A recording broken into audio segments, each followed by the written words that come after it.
Hello everyone, welcome back. Welcome back to Math with Gustavus. In this lesson, we'll be focusing on subtracting mixed numbers. However, we were looking at the ones that have what? Different denominators. Let's jump right into it.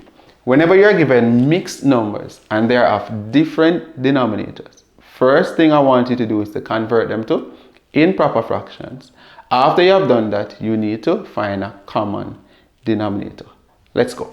So it's going to be 5 times 3 are 3 times 5, which is 15, plus 2, which is 17 over 3. Then we put our operator, which is subtract. Then we multiply our denominator by the whole number, which is 4 times 3, 12. Afterwards, we add the 12 to the numerator, and that will give us 14 over 4. Now let's find a common denominator. If you look closely at this, you notice that we have what? 3 and 4. And 3 and 4 are not multiples of each other. When that is the case, you can simply multiply them to get the what? The lowest common multiple. Alright, so it's 3 times 4, which will give us 12, right? Now 12 is our lowest common multiple. After you have done that, you're going to do some division, right? So you're going to divide 3 into 12, right? And 3 into 12, that goes 4 times. Alright, then you multiply 17 times 4. 17 times 4, that will give you 68. Afterwards, you're going to subtract, right? And then 4 into 12, that goes what? 3 times, right? And then 14 times 3, that will give you 42. After you have done that, you need to subtract the numbers on top right here. So it's 64 minus 42. That will give you 26, and then you put that over the denominator, which is 12. If you look closely, you notice that this is an improper fraction. And whenever you have an improper fraction, you can convert it back to a mixed number. So let's do that. So it's 12 into 26. That goes 2 times. And then that will leave you with a remainder of 2. And then you can put it back over what? 12. Some person might say, yes, this can be reduced. So if you opt to do that, you can further reduce this to 2 and then what? 1 over 6.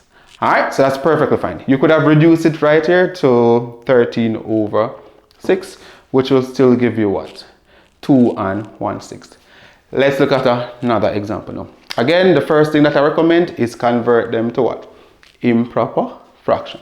And we do that by multiplying the denominator by the whole number, then add that product to the numerator. So it's 5 times 2, which is, rather 5 times 5, which is 25, plus 1, that gives us what? 26 over 5.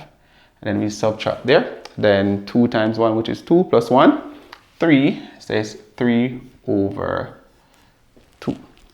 Alright, again, you can assess your denominator. Is 1 a multiple of the other? If that is not the case, then you can simply multiply both of them to get the what? The lowest common denominator. Alright, so in this case, it will be 10.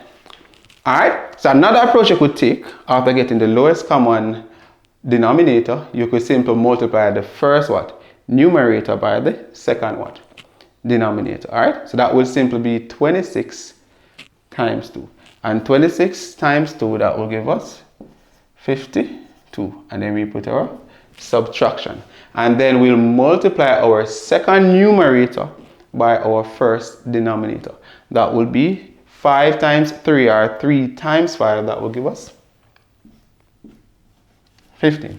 After we get that, then we can subtract now the 52, or the 15 rather, from the 52.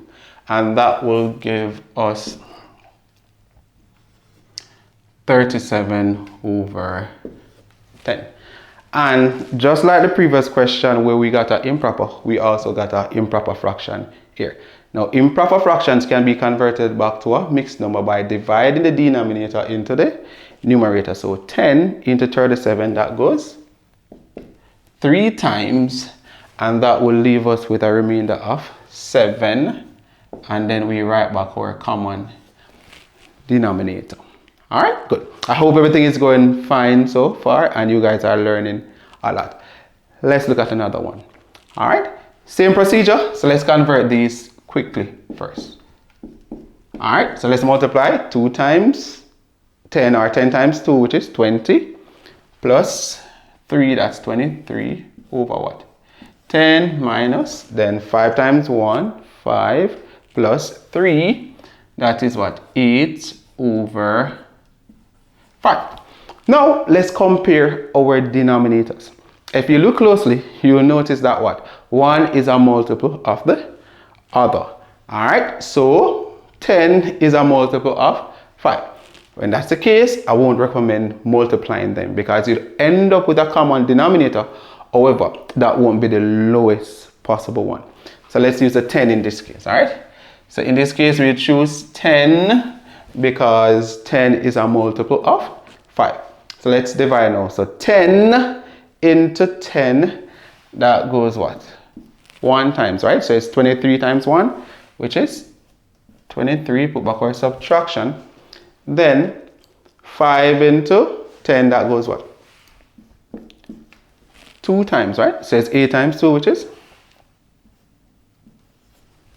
16. Then we're going to subtract what? 16 from 23, and that will leave us with 7 over 10. Now 7 over 10 is a proper fraction because the numerator is smaller than the denominator. Alright guys, that's it from me. Now it's your turn. Number 4 is your chance to express to me that you have learned a lot from this lesson. So I want you to complete this question and share your answer in the comment section. Send it to your friends, your family, your neighbors, your classmates, your students, everyone, so that they can complete it and post it in the comment section as well. Thank you very much for viewing. I really enjoyed this lesson and I hope that you enjoyed it as well. See you soon.